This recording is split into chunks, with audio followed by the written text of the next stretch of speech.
다들 행복한 하루를 보내고 계신가요? 사연을 보내려고 하니 어떻게 물꼬를 터야 할지 감이 잘 안 잡히네요. 안녕하세요. 저는 얼마 전에 한국에 들어온 40대 여자입니다. 어떤 이야기를 할지 참 궁금하시죠? 제 이야기는 전 남편과의 징글징글한 이야기입니다. 그럼 지금부터 속 시원하게 한번 털어보겠습니다. 제 남편은 말 그대로 개천용, 개천에서 용이 난 케이스였습니다. 술독에 빠져서 늘 정신을 못 차리고 술주정을 부리는 시모에 노름판에 빠져서 돈을 벌기는커녕 빚만 늘리는 시부, 거기다가 어릴 때 사고를 쳐서 애까지 하나 달고 있는 시동생까지 개차반 가족이었습니다. 그중 유일하게 정상으로 보이는 게 제 남편이었죠. 그런 가정 환경을 가진 남자와 결혼을 했다고 하니 주위에서는 모두 저에게 이혼을 하라고 했습니다. 저보고 불쌍하기는커녕 오히려 멍청이라고 부르더라고요. 사실은 몰랐습니다. 남편의 집이 그런 개차반인지 상상도 못했어요. 남편은 저에게 고아라고 했고 고아원에서 자랐다고 했습니다. 그래서 우리 집에서는 오히려 쌍수를 들고 환영을 했죠. 귀한 딸 시집살이 시킬 시댁이 없다고 하니 얼마나 좋았겠어요. 남편은 저를 속이려고 속였던 게 아니라고 했습니다. 실제로 고아원에 어릴 때 맡겨서 성인이 되어 고아원에서 쫓겨날 때까지 수모를 참으며 살았다고 했습니다. 공부를 제대로 시켜주지 않아서 혼자 친구들이 버린 문제집을 주워다가 지우개로 박박 지워가며 공부를 했다고 했어요. 그래서 제 남편은 변호사가 되었고 저보다 저희 아버지를 먼저 알게 되었습니다. 저희 아버지는 국내에서 내노라 하는 불굴의 탑 10대 변호사 사무실 안에 들어가는 법무법인의 대표였습니다. 아버지께서는 판사로 임용이 되어 법원에 오래 자리를 잡고 계시다가 판사직을 내려놓고 변호사가 되셨죠. 운 좋게 굵직한 사건들을 맡아 해결을 하신 이후 사무실은 점점 커졌고 지금은 모든 분야에서 탑이라고 일컫는 법무법인을 운영하십니다. 아버지께서는 정치계 쪽에도 기업인들 사이에서도 인기가 많은 변호사였습니다. 그런 아버지의 눈에 제 남편이 어떻게 눈에 들어왔는지 궁금하시죠? 우리 남편은 아주 뚝심 있는 국선 변호사였습니다. 아주 진창으로 나락으로 가난한 사람들을 대변하는 그런 변호사였어요. 뚝심이 어찌나 강한지 주위에서 아무리 흔들어도 꼼짝없는 사람이었습니다. 아버지께서는 그런 제 남편을 너무나도 마음에 들어 하셨고 하루라도 빨리 본인의 사무실로 스카우트하고 싶어 하셨습니다. 몇 번의 제의를 했지만 그때마다 거절을 당하셨다고 했어요. 남편은 가난한 사람들을 도와주고 싶다고 커다란 회사에 들어가 굵직한 사건만 맡으면 소외된 사람들은 누가 변호해주냐고 했다고 하더라고요. 그러면 그럴수록 우리 아버지의 마음에는 가득히 제 남편이 담겼다고 했습니다. 그날은 어머니의 심부름으로 아버지께 물건을 가져다 드리러 사무실에 방문한 날이었는데 그날도 아버지께서는 제 남편을 회유하러 부르셨어요. 남편은 거절을 하고 나오고 저는 아버지의 사무실로 들어가는 순간 마주쳤습니다. 저는 남편에게 정말 한눈에 반하고 말았습니다. 아버지의 사무실에서 멀끔하게 나오는 그 모습에 두 눈을 빼앗기고 말았습니다. 저는 아버지께 당장 달려가 저 사람은 누구냐고 물어보았죠. 아버지께서는 아주 뚝심이 있는 남자라면서 저에게 모든 이야기를 해주셨어요. 스카우트하고 싶은데 죽어도 넘어오지 않는 사람이라면서요. 저는 그날 하루 본 제 남편의 얼굴이 잊혀지지 않아서 시름시름 앓았습니다. 이게 바로 상사병이라는 걸까요? 정말 딱 한 번만 더 봤으면 좋겠다 하는 생각이 머릿속에서 지워지지 않았습니다. 결국 전 용기를 내었어요. 수소문을 해서 남편이 일하는 국선 변호사 사무실을 찾아갔습니다. 무슨 일로 오셨습니까? 저에게 묻는 남편에게 저는 그저 아무 말도 하지 못했습니다. 제가 무슨 사정이 있나 보다 하고 잠자코 저를 기다려 주었는데 그 모습도 너무 강단 있어 보이고 멋있더라고요. 저는 솔직하게 이야기했습니다. 제가 누구 딸인지 말이죠.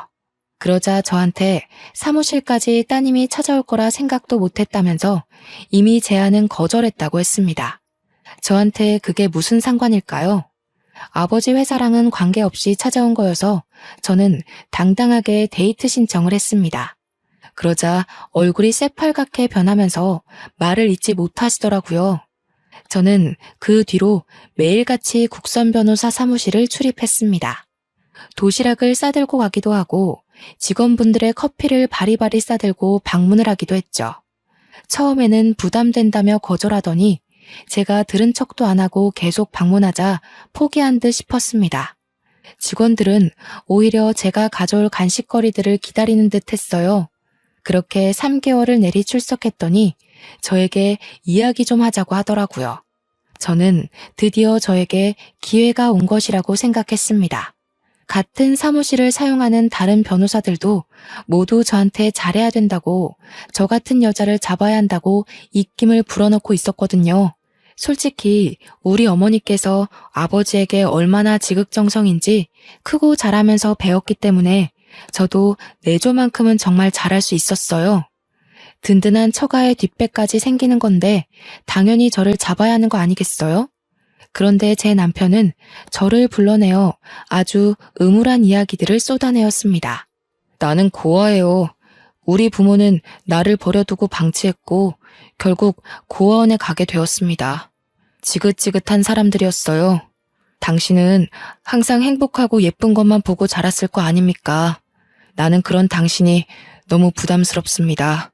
저에게 솔직하게 이야기한다면서 제가 부담스럽다고 하는데 눈물이 왈칵 터지더라고요. 그러더니 뒤돌아서 사무실에 들어가 버리더라고요. 저는 이대로 제 사랑을 접어야 하나 했습니다. 처음에는 너무 가슴이 아파서 숨을 쉴 수조차 없었어요. 하루가 가고 이틀이 가자 배가 고프고 의욕이 생기더라고요. 10번 찍어서 안 넘어가는 나무가 없다고 하잖아요. 딱 3일째 되는 날부터 다시 남편의 사무실에 얼굴 도장을 찍기 시작했습니다. 그리고 남편이 저를 쫓아내려고 하는 순간 정면 돌파를 했어요. 제가 부담스럽다고 했지만 저를 싫어하는 건 아니잖아요.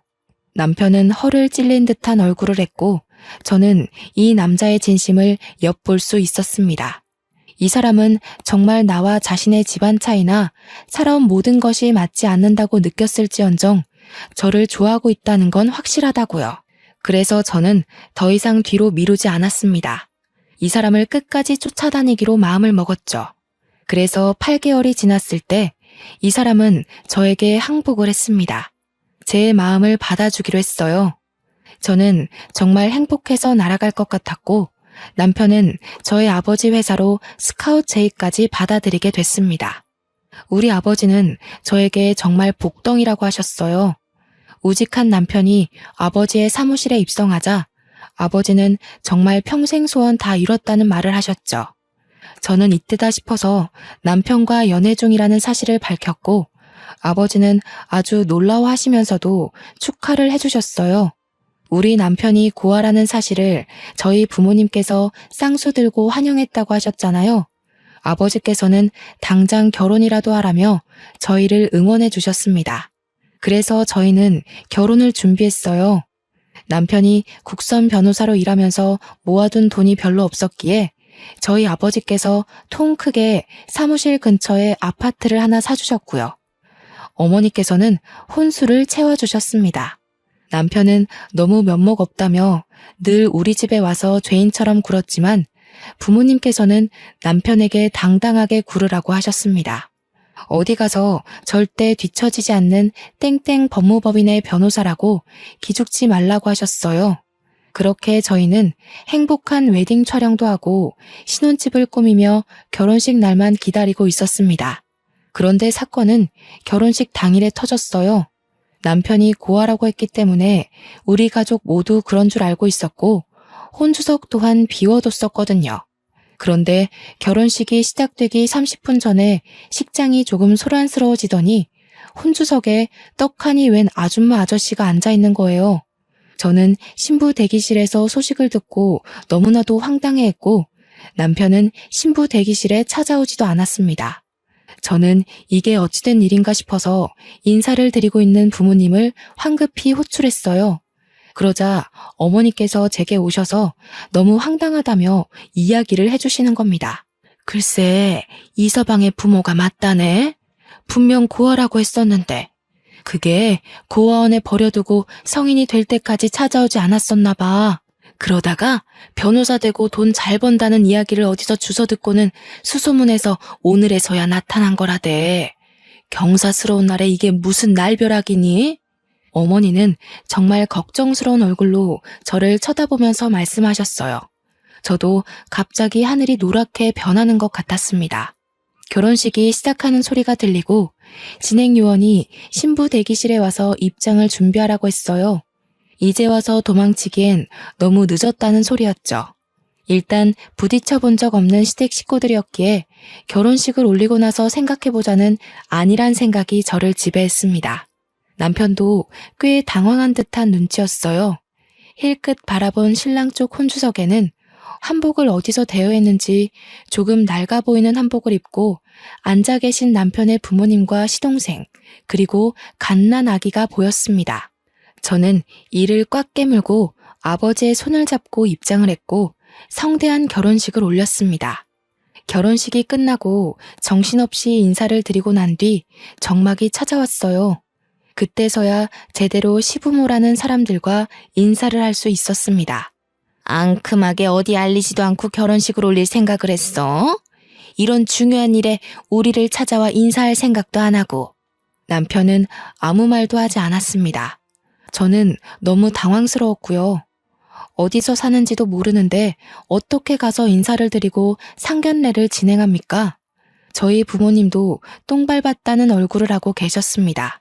남편은 신혼여행이 급하니 인사는 다녀와서 드리겠다고 공손하게 대답한 뒤 저의 손을 잡았어요.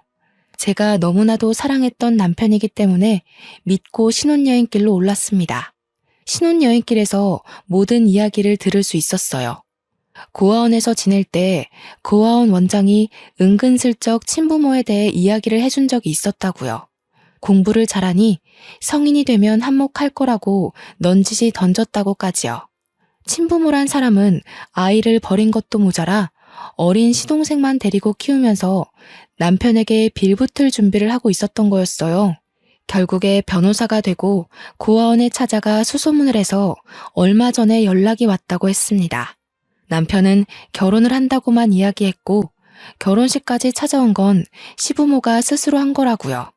저는 그런 남편을 꼭 안아주었습니다. 저라면 친부모고 나발이고 고생할 때 지원은커녕 애를 버리기까지 했는데 그런 사람들이랑은 인연 자체를 끊을 것 같거든요. 그런데 남편은 그래도 낳아준 부모라면서 고아원에 맡겨지기 전까진 행복했던 기억들도 있다고 그 사람들과 인연을 끊지 못했습니다. 그러면서 눈물을 흘리기 시작하는데 저는 안쓰러운 마음이 들면서도 왜 끝끝내 저에게 고아라고 말을 했는지 의문이 들었어요. 미리 언질이라도 해주었으면 결혼을 조금 미뤘을지도 모르죠. 아니면 제가 시부모를 찾아가서 이야기를 듣고 오해를 풀 시간이 충분했을지도 모르고요. 상견례 한 번 한 적 없는 시부모라는 사람이 결혼식 당일에서야 갑자기 나타나 행색만 겨우 맞추고 혼주석에 앉아 있었다고 생각해보세요. 미리 알았으면 한복이라도 제대로 해드렸을 텐데 우리 부모님이랑 얼마나 비교가 되었겠습니까? 소매가 다 낡아 빠진 한복에 누렇게 변해버린 와이셔츠에 어디서 빌렸는지 기장도 맞지 않은 정장을 입고 나타난 시부모. 우리 부모님 손님들이 얼마나 대단하신 분들인데 그걸 보고 다들 아무 소리 안 하고 넘어갈 수 있겠어요. 다들 우리 집에 대해 욕을 하느라 바빴겠죠. 부모님도 정말 당황하셨을 거예요. 저는 다른 것보다 그게 더 마음이 쓰이더라고요. 아무튼 남편은 저에게 앞으로는 못 볼 걸 보여주지 않겠다고 약속했지만 이미 남편의 표정에는 근심이 가득했어요. 부모님이 어떻게 지내실지 궁금했겠죠. 남편도 정말 20년 만에 만난 부부라며 안절부절 가만히 있질 못하더라고요. 신혼여행의 즐거움은 아주 잠깐이었습니다. 그렇게 서울로 돌아와 신혼집에 들어갔는데 시부모란 사람이 신혼집 구경은 언제 시켜주냐고 연락이 왔습니다. 남편은 집으로 초대를 해도 되겠냐고 물었고, 솔직히 친부모인데 제가 거절할 수 없어서 알겠다고 했습니다. 부지런하게 집들이 음식을 만들고 시부모를 초대했습니다. 그 자리에는 당연히 어린 시동생과 갓난 아이까지 오게 되었고요. 집이 아주 궁전이네. 방이 2개만 더 있었어도 우리랑 둘째까지 같이 사는 건데. 저는 그 말에 입을 떡 벌렸죠. 신혼집인데 어떻게 시부모를 모시고 살겠어요? 거기다가 시동생까지요? 제가 남편의 옆구리를 쿡 찌르자 남편은 안 될 소리라고 하면서 지금은 어디 사시느냐 묻더라고요. 저는 그 말을 왜 붙이나 했어요. 지하 단칸방이라도 산다고 그러면 우리 집으로 모실 것 같은 기세였거든요. 남편은 분명 저에게 피해가는 일 없게 하겠다고 호언장담했는데 실제로 친부모를 보니까 그 다짐은 어디다 팔아먹은 건지 우유부단하게 굴었어요. 그러자 시동생이 불쑥 끼어들어서 말을 하더라고요. 우리 그냥 다 쓰러져가는 빌라에 옹기종기 모여 살지. 나야 뭐 애까지 있으니까 그렇다 쳐도 엄마 아빠는 여기 살아도 되지 않나 형? 방 남지 않어? 저기 있는 방. 저기는 우리 아이가 쓸 방이에요. 임신 계획이 있기 때문에 아이를 위해 비워뒀어요. 그럼 애 태어나기 전까지만 같이 살면 되잖아. 우리 엄마 애 잘 보는데. 아니, 애를 잘 봐서 고아원에다가 애를 맡기고 술독에 빠져 산답니까? 저는 남편을 째려봤어요. 그러자 남편이 시동생에게 그만하라며 여기 친정에서 해주신 신혼집이라고 하더라고요. 그래서 사돈 어른 댁은 뭐하는 집안인데 부자야? 제가 지금 다니는 변호사 사무실 대표님이세요. 어마마, 그럼 엄청나게 부자 아냐? 내가 고아원 가서 이야기 들으니까 너 엄청 좋은데 취직했다던데. 우리 며느리가 복덩이네, 복덩어리야. 우리도 그럼 집 한 채 해주나? 저희 집에서 왜 집을 해드려요? 저희 신혼집도 친정에서 해주신 거예요. 제가 정색을 하고 이야기하자 시부모도 시동생도 입을 꾹 다물었어요. 생긴 게 동글동글해서 사납게 굴 거라곤 생각 못 하셨나 보더라고요. 저는 재빨리 음식을 내왔고 음식이 모두 동나자 피곤하다는 핑계로 시댁 식구들을 내쫓았습니다. 남편은 시댁 식구들이 사라지고 나서야 저에게 미안하다고 사과를 했어요. 제가 당신 정말 좋아해서 쫓아다닌 건 맞지만 이런 상황까지 예상했던 건 아니에요. 앞으로 당신이 제대로 처신했으면 좋겠어요. 남편은 알겠다고 고개를 끄덕였어요. 처음의 바램처럼 제대로 된 바람막이가 되어주겠다고 약속했습니다. 하지만 뻔뻔하기 그지없는 시부모들은 저에게 아주 갖은 요구를 해댔습니다. 처음에는 아주 불쌍하게 이야기를 했어요. 당장 뜨끈한 쌀밥이 먹고 싶은데 돈이 없으니 10만 원만 보내달라고 하더라고요. 10만 원이 없어서 허덕이진 않았기 때문에 처음에는 그냥 보내드렸죠. 그런데 매주마다 요구를 하시는 거예요. 10만 원씩. 그러더니 시간이 좀 지나니 달마다 용돈을 달라고 하시더라고요. 50만 원. 매달 50만 원만 붙여주면 우리가 너네 살림에 절대 간섭 안 하마. 우리도 돈을 벌긴 벌고 있는데 손주까지 키우려니 살림이 워낙 빠듯해서 그래. 저한테 비굴하게 비는데 매몰차게 거절할 수가 없었어요. 그래서 매달 50만 원씩 남편이 주는 생활비에서 뚝 잘라 보내주기 시작했습니다. 한동안은 잠잠하던 시댁 식구들은 3개월쯤 지나자 본색을 드러냈어요. 지금 살고 있는 빌라가 너무 낡아서 난방도 제대로 안 되고 비도 샌다면서요. 저에게 집 수리를 좀 해줄 순 없냐고 하는 거예요. 저는 그 낡은 빌라를 고쳐봐야 얼마나 들겠나 싶어서 알겠다고 했어요. 뭐 예단비 대신 드린다고 생각하면 되겠지 하고 생각했어요. 그런데 글쎄 인테리어만 한 게 아니라 가전제품도 싹 바꿨더라고요. 뻔뻔하게 저에게 4천만 원을 달라고 하는데 비가 들이치는 부분 메우고 벽지만 발랐다면서 4천만 원이 말이 되느냐고 되물었죠. 그랬더니 너무 당당하게 말을 하시는 거예요. 아니, 벽지를 싹 발라놓으니까 우리 낡은 가구들이 눈에 거슬리잖아. 부자 며느리 좋다는 게 뭐니? 이럴 때 딱 돈 쓰는 거지. 제가 아직도 친정에서 용돈 받아다 쓰는 줄 아셔요? 이거 다 그이 지갑에서 나오는 거예요. 그이 용돈 줄여서 할부로 갚아야 하니까 그런 줄 아세요. 얘야, 얘야 하고 애타게 저를 부르는 소리가 들렸지만 무시하고 전화를 끊었습니다. 제가 친정에 말해서 4천만 원 빌리는 거야 어렵지 않죠. 꾸준히 제가 모아왔던 돈들도 있고 그거야 어려운 거 아니지만 그래도 저한테 당당하게 요구하는 꼴이 마음에 들지 않았어요. 제 남편에게 문제집 한 건 사줘본 적 없는 사람들이 무슨 염치로 집을 저렇게 다 뜯어 고치는지. 그러나 시부모만 뻔뻔한 게 아니었습니다. 이제 갓 군대에서 전역한 시동생은 더욱 파렴치한 놈이었죠. 시동생에게 어린 아이가 있다고 했잖아요.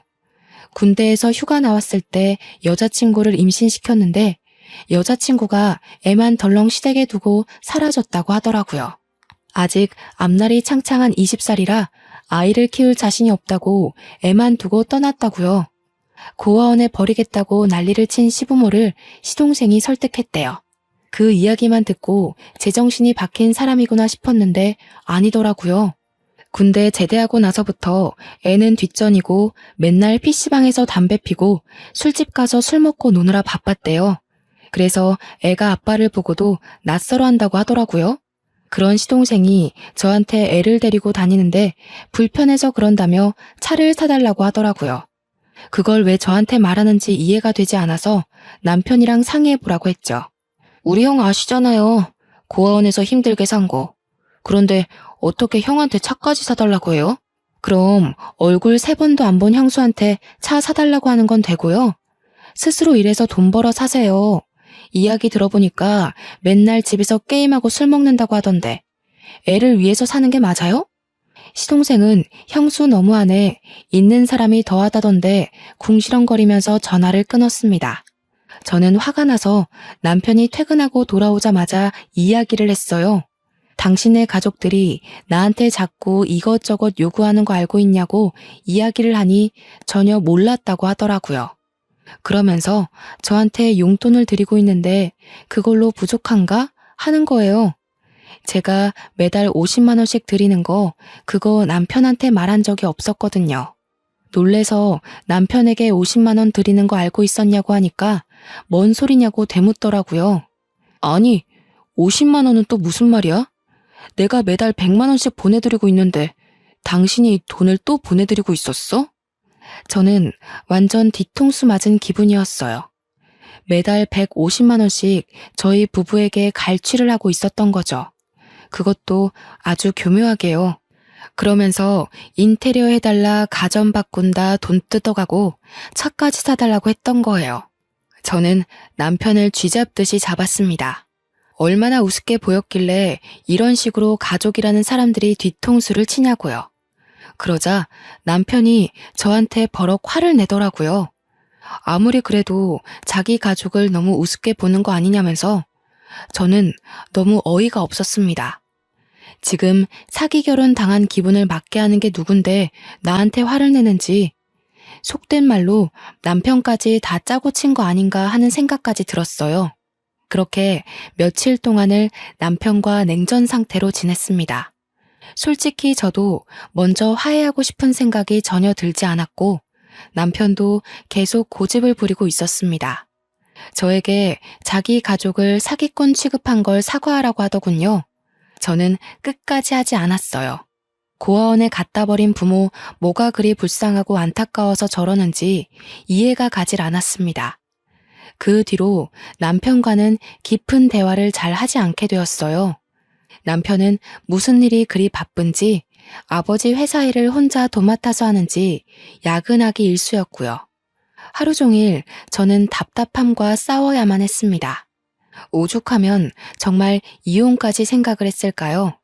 하지만 남편이 열심히 일할수록 우리 아버지의 사위 칭찬은 입이 마를 날이 없었습니다. 어딜 가나 자랑을 하고 다니시더라고요. 딸이 개차반 시댁에 시달리는 건 전혀 모르시고요. 하지만 아버지 어머니를 속상하게 하고 싶지 않아서 꾹 참았습니다. 어차피 제가 확 쏘아대면 별다른 요구를 하지 못하고 전화를 끊으셨거든요.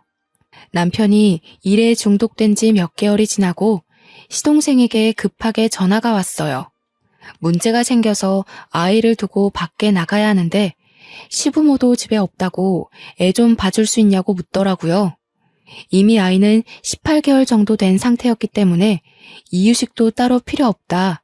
밥이랑 김만 줘도 된다고 했어요. 급하다는데 오죽 맡길 사람이 없으면 저한테 이런 부탁을 할까 싶어서 알겠다고 했습니다. 시동생은 저희 집으로 찾아와서 아이를 맡기고 최대한 빨리 오겠다면서 사라졌어요. 저는 졸지에 난생 처음 애를 보게 되었습니다. 남자아이였는데 생각보다 너무 활발하더라고요. 정말 세상의 모든 어머니들, 할머니들, 그리고 보육교사들을 진심으로 존경하게 되었습니다. 고작 18개월인데 어찌나 빨빨거리면서 온 집안을 구석구석 뛰어다니던지 거기다가 체력이 엄청 좋은지 지치지를 않더라고요. 하루 종일 숨바꼭질에 술래잡기에 말도 제대로 못하는 아기와 뛰어놀았더니 진이 다 빠지더라고요. 남편은 밤 9시가 돼서야 퇴근을 했고 그때까지도 시동생이 나타나지 않아서 저는 거실에서 아이와 함께 잠이 들었습니다. 아무래도 하루 종일 뛰어논 탓인지 애는 뒤척이는 기색 없이 잠들었어요. 밤 11시가 넘어서야 시동생이 헐레벌떡 집으로 찾아왔고 잠든 아이를 보내주었습니다. 저한테 연신 감사하다고 인사를 하는 시동생의 입에서 약하게 술 냄새가 느껴졌어요. 저는 어디를 다녀왔는지 궁금하진 않았지만 좀 찝찝하더라고요. 도련님 술 드셨어요? 애 안고 집까지 잘 가실 수 있어요? 설마 뭐 애 떨구겠습니까? 제가 차가 있었으면 안전하게 데리고 갔을 텐데. 술 드셨으면서 무슨 운전이에요. 조심히 가세요. 그러자 남편이 조용히 옷을 입더니 데려다 주겠다고 하더라고요. 참나, 지 가족 생각은 아주 끊임없이 하는 것 같았습니다. 저는 별다른 이야기하지 않고 방으로 들어왔어요. 대충 40분쯤 지나니 남편이 다시 집으로 돌아오더라고요. 그러더니 저한테 시댁에 경차라도 한 대 사줘야 할까 하는 겁니다. 저는 펄쩍 뛰었어요. 지금 고정적으로 나가는 돈이 얼만데 경차까지 사주냐고 하니까 조카가 아기라서 차가 있어야 할 것 같다는 거예요. 저는 방금도 술 먹고 들어온 시동생에게 운전대를 내어줄 수 있냐고 다 같이 죽는 거 아니냐고 했습니다. 그러자 남편이 또 무슨 말을 그렇게 하냐고 저한테 화를 버럭 냈어요. 제가 알던 남편이 아닌 것 같았습니다. 우직하고 강인하고 누구보다 남을 배려하며 살았던 남편이었는데 약한 사람들을 위한 변호사가 될 거라고 했었는데 말이죠. 결국 남편은 중고차로 소형 세단을 시댁에 사주었어요. 경차를 사주겠다고 하더니 소형 세단을 사준 거 보고 저는 혀를 끌끌 찼습니다. 그렇게 차까지 사주고 나니 남편이 분명 용돈 남는 거 하나 없어야 하는데 이 남자 자꾸 어디서 돈을 쓰더라고요.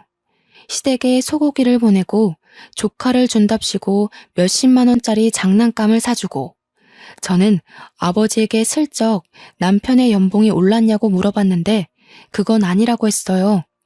원래도 잘 벌긴 했지만 그래도 저희가 매달 청약도 들고 적금도 있고 고정 생활비에 지출비도 있고 시댁에 150만 원씩 용돈도 드리고 하다 보니 남편이 유동적으로 쓸 수 있는 현금이 부족하긴 해야 하는데 이상하게 화수분처럼 돈을 꺼내더라고요.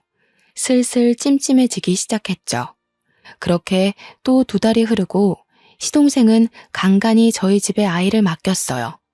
조카가 절 좋아한다는 말도 안 되는 이야기를 들이밀면서 애를 맡기더라고요. 처음에는 한두 번이니까 알겠다고 좋은 마음으로 아이를 봐주었는데 이게 시도 때도 없이 그러니까 저도 싫더라고요.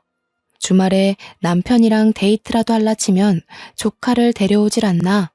평일에도 불쑥 찾아와서 1시간만 맡아주세요, 2시간만 맡아주세요 하는데 제가 무슨 보모라도 된 기분이었습니다. 그래서 하루는 집에 없는 척을 했어요. 배를 여러 번 누르고 문도 쾅쾅 두들기다가 집에 진짜 없나? 하면서 조용해지더라고요. 엘리베이터가 열렸다 닫히는 소리도 들려서 시동생이 갔나 싶어서 인터폰을 켜보니까 없더라고요.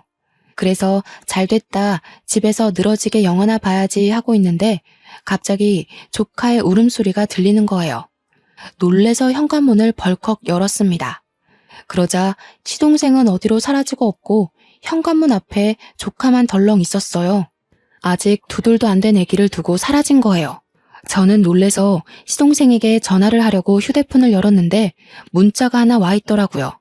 형수, 어디 갔어요? 문 앞에 애 두고 저 일 좀 보고 올게요. 집에 얼른 들어가서 애 좀 챙기세요. 저는 정말 너무너무 빡쳤습니다. 그래서 바로 아이를 데리고 집에 들어와 시동생에게 전화를 걸었습니다. 전화를 당연히 받지 않더라고요. 그 뒤로도 3번을 더 걸었는데 받지 않았어요. 결국 남편이 먼저 퇴근해서 돌아왔고 아이와 함께 저녁을 먹고 씻긴 뒤 남편에게 문자를 보여주었습니다. 남편은 문자를 보더니 놀래서 눈이 땡그레지더라고요. 그 순간 시동생이 현관문 벨을 누르더라고요. 남편이 문을 열어주었고 제가 바로 시동생의 뺨을 때렸습니다. 남편도 시동생도 무척 놀란 얼굴이었어요. 도련님, 아무리 상식이 없다고 해도 제정신이에요? 문자만 하나 덜렁 보내놓고 애를 문 앞에 두고 사라지면 어떡해요? 이 어린애가 계단이라도 굴렀으면 어쩔 뻔했어요. 아빠라는 사람이 이렇게 무책임해도 돼요? 제가 막 소리를 지르자 남편이 그제서야 시동생을 혼내기 시작했어요. 그러자 시동생이 입을 꾹 다물고 자고 있는 아이를 들쳐업고 가더라고요. 남편이 따라 나서는 걸 보면 집까지 데려다 주는 것 같았습니다. 저는 열을 식히느라 샤워를 하고 나왔더니 남편이 와 있더라고요. 제가 뺨 때린 게 너무했냐고 물어보니 아니라고 잘했다고 하면서도 뭔가 할 말이 있어 보였어요. 할 말이 있으면 지금 하라고 했더니 저한테 조카 이야기를 하더라고요. 동생이 너무 어리기도 하고 조카는 엄마의 손길이 필요한 것 같아서 말이야. 내가 부모님이랑 이야기를 해봤는데 조카를 우리가 입양해서 키우는 게 어떨까? 저는 남편에게 바로 손에 집히는 휴지를 던졌습니다. 우리한테 애가 있는 것도 아닌데 어떻게 그런 말을 할 수 있어? 남의 자식을 내 자식처럼 키우라고. 그게 말이나 되는 소리야? 언제는 고아라며, 가족 없다며. 남편은 저에게 진정하라고 오늘은 따로 자자고 하면서 거실로 나갔습니다. 저는 너무 스트레스를 받아서 구토가 확 올라왔어요. 한바탕 변기를 붙잡고 다 토해낸 뒤 겨우 잠이 들었습니다. 그 뒤로 스트레스 탓인지 미열도 자꾸 오르고 식욕도 없고 어지럽기도 하고 그러더라고요. 그러다 일이 확 터졌죠. 시모가 술 먹다가 옆 테이블 아줌마랑 시비가 붙어서 싸움이 났는데 옆 테이블 아줌마를 거의 발로 밟았다는 거예요. 곤죽이 된 피해자가 시모에게 폭행치사 소송을 건 것이었어요. 남편은 난리가 나고 시모는 저에게 우리 아버지 회사 변호사 1명 빵빵한 분으로 붙여달라고 요구를 하고 저는 진짜 저희 부모님 보기 부끄러워서 아무 말도 못했고요. 저한테 계속 전화를 걸어서 변호사가 그리 많은데 자기 일 봐줄 사람 하나 없는 게 말이 되냐고 소리를 치는데 진짜 혀를 깨물고 싶었어요. 시부는 저한테 아들이랑 시모 몰래 50만 원만 빌려주면 100만 원으로 불려서 갚겠다는 헛소리나 하고요. 개버릇 남 못 준다더니 시부는 아직도 노름질을 하고 있고 시모는 술독에 빠져 살고 있었습니다. 남편은 하루하루 말라가고 있었어요. 안쓰러워서 보듬어주고 싶다가도 지 가족 챙기는데 힘쓰는 걸 보면 정내미가 뚝 떨어졌습니다. 그러다가 문득 알게 되었습니다. 제가 생리를 하고 있지 않다는 사실을요. 저는 바로 약국에 가서 임신 테스트기를 했고 선명한 2주를 확인했습니다. 이걸 경사라고 해야 할지 악재라고 해야 할지 너무나도 두려웠어요. 남편에게 점점 신뢰를 잃어가는 와중에 덜컥 임신이라뇨. 하지만 산부인과에 가서 8주가 됐다는 소견을 받고 아이의 심장 소리를 들으니 모성애가 생기더라고요. 어떻게 해서든 내 아이만큼은 정말 제대로 번듯하게 사랑만 주면서 잘 키워야겠다. 그런 생각이 들었습니다. 그런데 병원에서 제 자궁이 약하다고 하더라고요. 유산기가 있으니까 조심해야 된다고 저 같은 산모들은 30주가 돼도 불안해야 한다고 했어요. 절대로 무리하지 말고 집에서 쉬는 것만 생각하라고 하면서요. 저는 제 임신 사실을 남편과 친정에 알렸습니다. 친정 부모님은 당연히 너무나도 좋아하셨죠. 저에게 벌써 어디 한약이 좋다더라 하시면서 하루빨리 손주를 만날 날을 기대하고 있었습니다. 남편에게는 모든 걸 솔직하게 말했습니다. 제 자궁이 약해서 절대로 스트레스 받으면 안 되고 무리해서도 안 된다고요. 남편은 제 말을 잘 이해한 것 같았어요. 그 뒤로 시부모에게 연락을 받는 일이 없었거든요. 하지만 한 가지 시동생만큼은 여전히 눈치 없이 굴었습니다. 저에게 자꾸만 조카를 맡기고 사라졌어요. 분명 술 먹고 노는 게 맞는데 아니라고 뚝 잡아떼면서 제가 거절하지 못하게 집으로 애부터 들이밀더라고요. 제가 임신 4개월을 넘겼을 시점 조카랑 놀다가 무리를 했는지 배가 조여들게 아파오기 시작했어요. 그때 응급실에 가니 자궁이 많이 약하다고 하면서 집에서 누워만 있으라고 하더라고요. 하지만 뛰어서 놀아주던 조카애가 벌써 2돌을 넘겼는데 가만히 앉아서 놀자고 하면 그러겠다고 할까요? 저한테 더 뛰자고 계속 졸라대기만 했죠. 저는 결국 병원에 입원을 해야 했습니다. 자궁이 수축해서요. 절대 무리하지 말라는 의사 선생님의 신신당부를 듣고 집으로 돌아간 날 남편은 출근을 했고 어김없이 조카가 집에 찾아왔습니다. 도련님한테 피곤해서 애 못 봐준다고 했는데 잠깐만 봐주면 된다고 들이밀고 도망가더라고요. 어쩔 수 없이 조카에게 큰엄마가 피곤해서 자야 하니까 혼자 놀고 있으라고 했어요. 그렇게 저는 아이에게 TV를 틀어주고 침대에 누워 자고 있었습니다. 곤이 단잠에 빠져 있는데 뭔가 꿀렁꿀렁 거리더니 배에 심한 통증이 느껴졌어요. 정말 악 소리를 외치면서 잠에서 깼다가 그대로 기절을 하고 말았습니다. 그렇게 몇 시간을 기절했는지 모르겠어요. 눈을 떠보니 병원 응급실이었고 남편은 사색이 되어 저를 보고 있었습니다. 순간 저는 느낌으로 알았어요. 제 아이가 유산이 되었다는 것을요. 조카가 제가 잠든 사이 제 배 위로 점프를 했고 그 충격으로 인해 아이가 유산이 된 것이었습니다. 침대에 기절해서 하혈하고 있던 걸 남편이 퇴근하고 나서야 발견을 해 응급실에 실려왔고 응급수술을 받았으나 더 이상 임신이 어렵다는 판정을 받았어요. 저는 그 이야기를 들으면서 또다시 기절을 할 것만 같았습니다. 충격에 하염없이 눈물만 흘렸고 제 옆을 지킨 부모님과 남편도 눈물만 흘리고 있었어요. 그런데 그때 시동생이 박수를 짝 치는 거예요. 형수, 더 이상 임신도 어렵다는데 조카를 입양해서 키우는 게 낫지 않겠어요? 나야 애 없는 게 편하고 형수는 애 키우고 싶잖아. 엄한 애 입양하는 것보다야 핏줄 입양해서 키우는 게 낫지. 이 미친놈이 뭐라고 하는 거야 지금? 지금 내가 누구 때문에 아이도 잃고 이렇게 됐는데. 당신 흥분했어. 시동생한테 미친놈이라니. 뭐가 어쩌고 어째? 멍청한 놈이 미친 소리 하니까 미친놈이라고 하지. 내가 아주 사람을 잘못 봐도 단단히 잘못 봤구만. 지금 이 와중에 자네를 버린 가족들 편을 드는 겐가? 내 딸이 아니라 내 눈앞에서 당장 저 미친놈 데리고 썩 꺼지게. 남편은 그게 아니라며 아버지께 변명을 했지만 아버지는 듣지 않으셨어요. 꼴도 보기 싫으니까 당장 꺼지라고 소리를 치셨고 저도 지지 않고 나가라고 소리를 질렀습니다. 저는 남편과 시동생이 나가자 아버지께 당장 이혼하겠다고 말씀을 드렸어요. 아버지는 제 손을 꼭 잡으며 일단 몸조리에 신경 쓰고 이혼은 그 다음에 바로 진행하자 하시면서 미안하다고 하셨습니다. 자기가 사람 보는 눈이 너무나도 부족했다면서 제 손을 잡고 그렇게 한참을 우셨어요. 저는 부모님을 위로하며 같이 울었습니다. 그렇게 2주일이 넘는 시간 동안 몸의 회복을 위해 노력했습니다. 자궁 초음파를 통해서 자궁 안에 남겨진 찌꺼기까지 깨끗하게 청소하고 제 난소도 확인하고 임신이 어렵다는 판정은 번복되지 않았지만 저는 심리치료까지 병행하며 마음을 다스렸어요.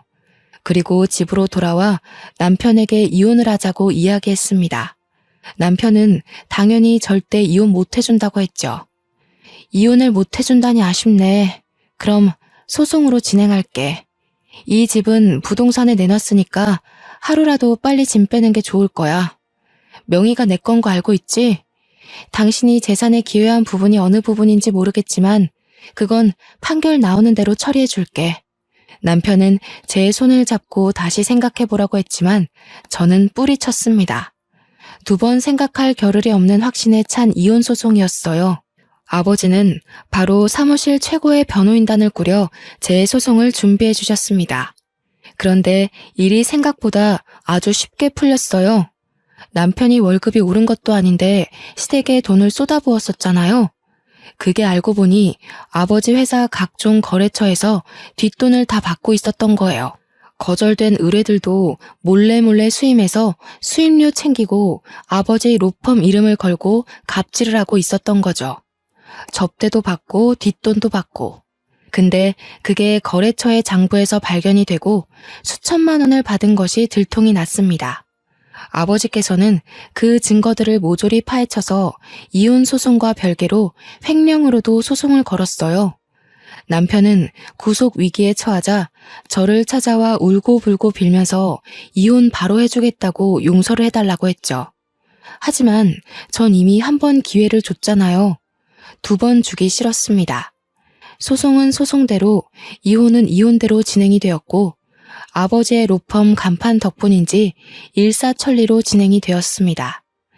재산 분할할 것도 전혀 없었던 게 남편이 횡령으로 고소가 되었고 그 횡령한 돈을 시댁에 쏟아부은 정황도 발견되었기 때문이었죠. 벌금도 된통 맞은 것도 모자라 변호사 자격 정지까지 받았으니 쌤통이죠. 인과응보라고 하나요? 결국엔 다 자기 업보로 돌아오게 되어 있습니다. 자기들이 버린 첫째 아들은 결국 또 처가댁에서 버려졌고요. 변호사라는 타이틀에 들러붙었으나 지금은 자격정지 먹고 손가락만 쭉쭉 빨고 있고요. 저는 유산과 이혼이 모두 정리된 이후 해외에 나와서 물 맑고 공기 좋은 곳에서 몸을 회복했어요. 지금 스위스의 로잔이라는 도시에 온 지 2년이 넘었는데 참 한적하니 좋습니다.